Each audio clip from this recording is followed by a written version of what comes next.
তো দেখো বন্ধুরা, আজকে হচ্ছে আমার মেয়ের জন্মদিন। তো মেয়ের জন্মদিনে কি কি রান্না হবে তোমাদেরকে দেখাবো। এখানে দেখো আমি বিরিয়ানি বানানোর জন্য মাংসটাকে ম্যারিনেট করে রেখেছি। টক দই, পেঁয়াজ, রসুন, আদা আর মিট মশলা দিয়ে একসঙ্গে মিক্স করে এই যে মাংসটাকে ভালো করে ম্যারিনেট করে রেখেছি। এর মধ্যে গোটা গরম মশলাও দিয়েছি। তো এটা ম্যারিনেট করা রয়েছে, 1 ঘন্টা ম্যারিনেট করে রেখেছি।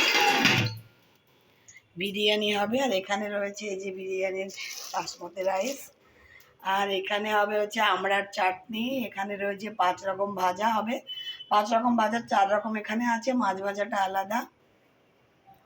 এইখানে আমি চিকেনের পকোড়া বানাবো বলে ম্যারিনেট করে রেখেছি চিকেন পকোড়া। এখানে রয়েছে বিরিয়ানির আলু, এখানে রয়েছে স্যালাডের টমেটো, পেঁয়াজ, শসা। এখানে পায়েস বানাবো বলে কাজু কিশমিশ রয়েছে, দুধটা ফ্রিজে রয়েছে। এখানে রয়েছে হচ্ছে বেরেস্তার জন্য পেঁয়াজ। এ দেখো তেল বসিয়ে দিয়েছি, এখন আমি 5 রকম ভাজাটাকে ভেজে নেব। তো দেখো বন্ধুরা, একটা লোহার কড়াইতে তেল দিয়ে দিয়েছি। এখন এই ভাজাটাকে দিয়ে দেব। তেলটা খুব গরম হয়ে গেছে।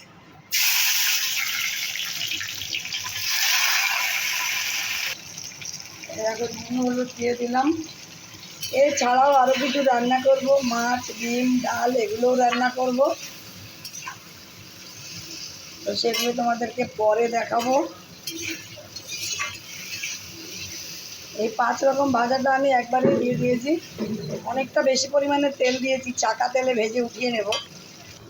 তো দেখো বন্ধুরা, আমার 5 রকম ভাজাগুলো প্রায় হয়ে গেছে। এই যে কতগুলো এখানে তুলে নিয়েছি, আর এই যে কতগুলো এখানটায় রয়েছে। একবারেই সবগুলো দিয়ে দিয়েছিলাম, কারণ যেহেতু অনেকটা তেল চাকা তেলে ভেজে নিচ্ছি, তাই জন্য এগুলোও তুলে নেব। তো দেখো বন্ধুরা, সব ভাজাগুলো খুব সুন্দর করে হয়ে গেছে। এবার আমি এই তেলের মধ্যে ভেজে নেব ওই যে বেরেস্তা।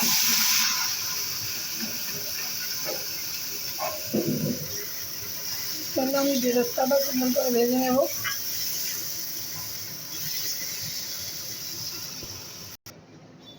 তো দেখো বন্ধুরা, বেরেস্তা ভাজা হয়ে গেছে। এই যে বেরেস্তা ভেজে তুলে নিয়েছি।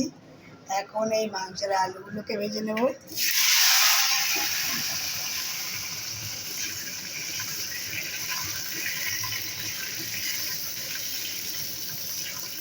এখন আলুগুলোকে লাল লাল করে ভেজে তুলে নেব।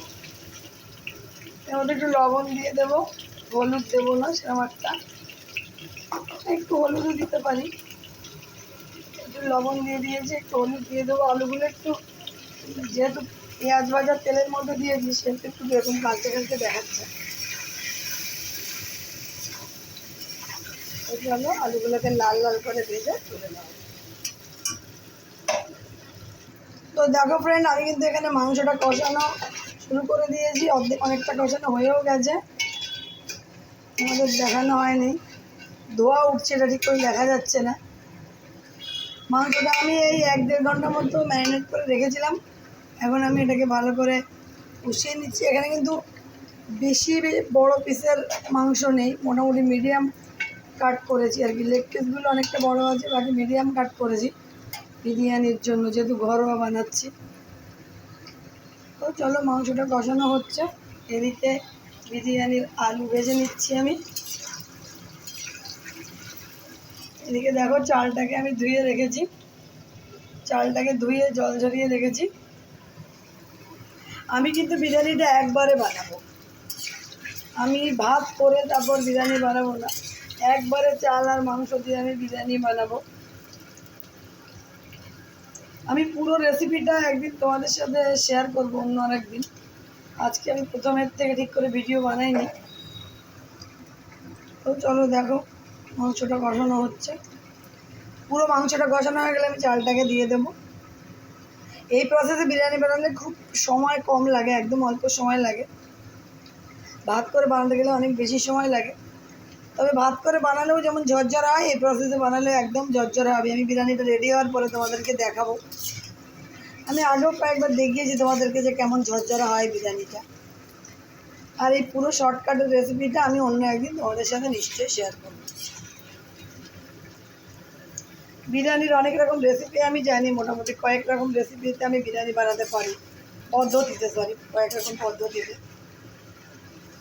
এটা হচ্ছে তার মধ্যে সবথেকে একটা শর্টকাট প্রসেস। তো আলুটা আমার প্রায় ভাজা হয়ে গেছে, মাংসটাও প্রায় কষানো হয়ে গেছে, আর একটু কষানো হবে। তো দেখো বন্ধুরা, আলুগুলো আমি লাল লাল করে ভেজে নিয়েছি, আমার আলু ভাজা হয়ে গেছে। গ্যাসটাকে আপাতত অফ করে দিয়েছি, একটু পরে চিকেন পকোড়াটা বানাবো। আর এদিকে দেখো মাংসটাও আমার প্রায় কষানো হয়ে গেছে, আর সামান্য একটু বাকি। মাংস থেকে কিছুটা জল ছেড়েছে, ওটা ছেড়ে দিলেই হয়ে যাবে। তো চলো আমি এই ভাজা আলুটা এর মধ্যে দিয়ে দিচ্ছি। এই আলুটা দিয়ে মাংসের সাথে আর একটু কষিয়ে নিই।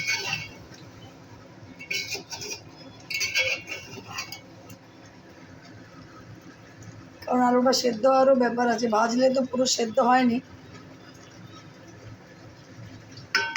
মাংসের সাথে আলুটা দিয়ে আর একটু কষিয়ে নেব।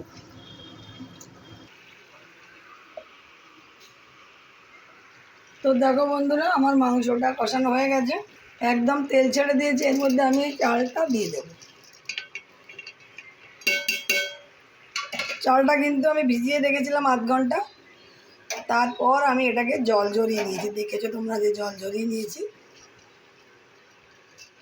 এর মধ্যে আমি দিয়ে দেব পরিমাণ মতো জল।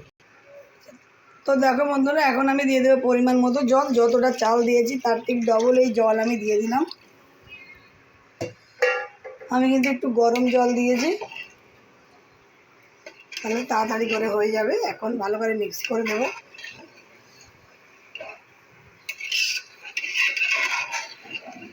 মাংসের মধ্যে মোটামুটি সব কিছু দেওয়ার আছে। আমি বিরিয়ানি মশলা আর যা যা দেবো এর মধ্যে দিয়ে দেবো, তবে সেটা আগে না, ফুটে উঠলে তারপর। আমি এর মধ্যে দিয়ে দিচ্ছি 1 চামচি মতো লবণ। লবণ তো মাংসতে দিয়েছি, কিন্তু বিরিয়ানিটা করার সময় তো লবণ দিতে হবে, তাই লবণ দিয়ে দিচ্ছি। এবার আমি এটাকে ঢেকে দেবো। ফুটে উঠলে বাকি মশলাগুলো আমি দেবো।